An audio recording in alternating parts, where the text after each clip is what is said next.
Welcome to the Aaryan's Musings podcast, episode 8, Power. At this point, I am deeply perplexed as to how I should begin. I feel like finally, after an introduction and 7 episodes, I have reached a point where I truly am powerless to find a way ahead. Powerlessness. Interesting.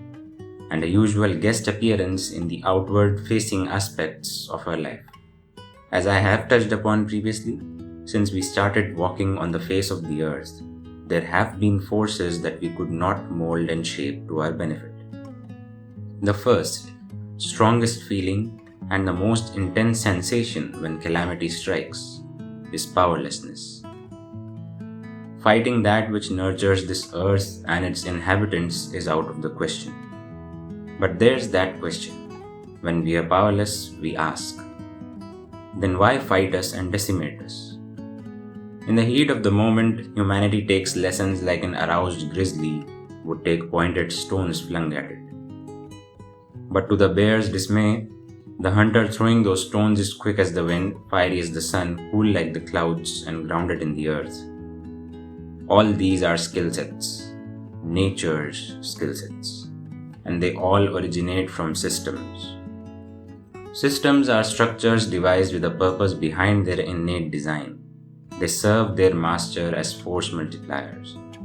Their compounding is so humongous beyond a point that a small whiff of the mix can send things upside down. Systems can be compromised, but by the time you succeed at that, new systems rise. Nature does not fight. It builds. It sustains and nurtures. Humans fight. Fighting is reacting, for you cannot fight that which never reacts to you. Try fighting water. Get humbled. Try fighting fire. Get humbled and badly burnt. Try fighting a stable, steep pile of rock or a mountain, so to say. Good luck with that. When you react, you dispel energy without a system. When you build, you generate energy that multiplies upon itself. When a reaction blocks a system, it is acted upon. The sense of having the ability to structure haphazard, aimless energy into stable, driven systems is the sense of power. Exercising that system to nurture the values that it holds is power. If this is power, then what's that which we feel when we achieve something in life? A victory over someone or the ability to influence objects or people around us. How do these fit the bill then? Victory isn't just beating or prevailing over something or someone. It involves a positive, uplifting feeling that follows any such act. You celebrate when you achieve victory. You celebrate because it means something to you. If anything means something to you, it implies that you have built a system, either around it or against it. You've put in efforts to be where you finally are.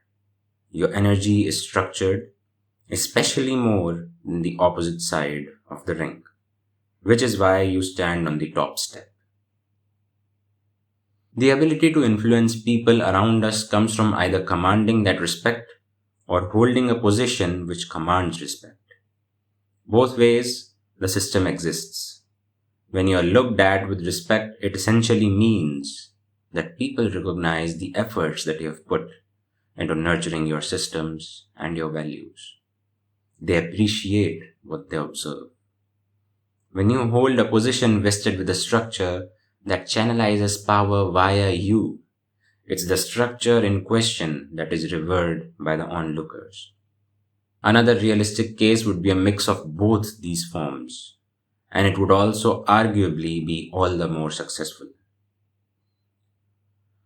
There are flip sides, though, to systems. Again, it's our interpretation that creates room for issues. Taking you back to the ultimate systems master, we derived our understanding so far from the starting point of nature. Now tell me what exactly gets destroyed the most when there's a calamity. Earthquakes tear apart the surface. Tsunamis dump water and life onto land. Volcanoes burn any life form around them. Droughts make everything desert-like. Tornadoes rip apart trees and literally anything in their path. I'm not downplaying the human cost, but the honest response would definitely be that nature unfolds the most destruction on itself. Destruction on the systems that it built, painstakingly compounded, patiently arranged, purposefully designed, and comprehensively destroyed. There's a reason for this. There's this quote: power corrupts, and absolute power corrupts absolutely. It has been derived from a larger statement. But I disagree. Power isn't static like it's interpreted today by static posts and positions, static institutions, static rules and regulations, static values, and static minded thinking. Detachment towards the systems you build painstakingly is power. The system is meant to channelize energy, create stability for you. But if you develop dependence on self-sustained systems, you allow them the space to overpower you. On a planet that rotates every 24 hours, if you think power can be defined so narrowly as to ignore its dynamism, that is concerning. Nature constantly rebuilds itself. It never lets anything foster for too long. Never. One moment you may be admiring a deer, the next moment it's being admired by the jaws of a hungry lion. That's the level of detachment to itself. If nature were to go static, picture this situation. Trees would grow so much that they'd break through your walls. Predators would roam on the streets hunting humans. No tectonic activity would lead to more and more aging rocks. Waste would pile up everywhere, the same waste that nature recycles through such efficient systems that despite plasticking our way through life for quite some time, we are still able to breathe. Power is in letting go of systems to create new systems. Efficiency of one system falls with each day of not destroying it.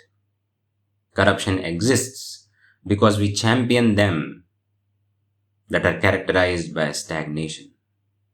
No court or legal authority that exists or ever existed can bring nature to the table. She is never corrupt, but always detached from herself. Let's look at the magnitude. Someone asks you who you are, and you will say your name.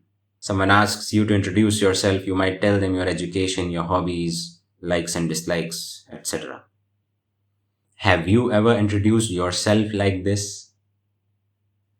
Hello there, I am a living symphony composed of 78 organs, each performing vital functions to sustain life, approximately 37.2 trillion cells, the fundamental units that construct my being, around 200 distinct cell types, each specialized for unique roles, over 50 identified hormones, chemical messengers orchestrating myriad physiological processes, a complex network of endocrine glands including the pituitary, thyroid, adrenal, and others, regulating internal harmony. The bigger problem is a lack of self-awareness about oneself, and then we expect to be the best version of ourselves. Knowing the available ingredients is the first step to materializing a good dish. So now you know how nature would define herself. She'd mention every creature, flora, and fauna that inhabits her, and yet her introduction would never end, as she constantly gives birth to new forms of life. So the next time you label nature as selfish in a fit of anger, just think about it. My point being, this is what being powerful means. This is what true power looks like. It looks like nothingness, a void, because it changes every moment. But how to emulate that which doesn't provide us with the form to do it? A target that shifts its place and form constantly. I sense parallelisms to the Mahabharata here. Warrior Prince Arjun faced the same conundrum. The question stands: how? Quite simple.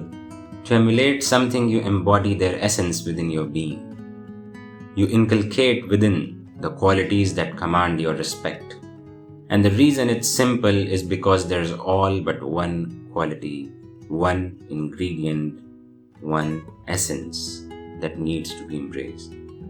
The ability to let go of what has been attained in order to embrace what awaits, to embody change.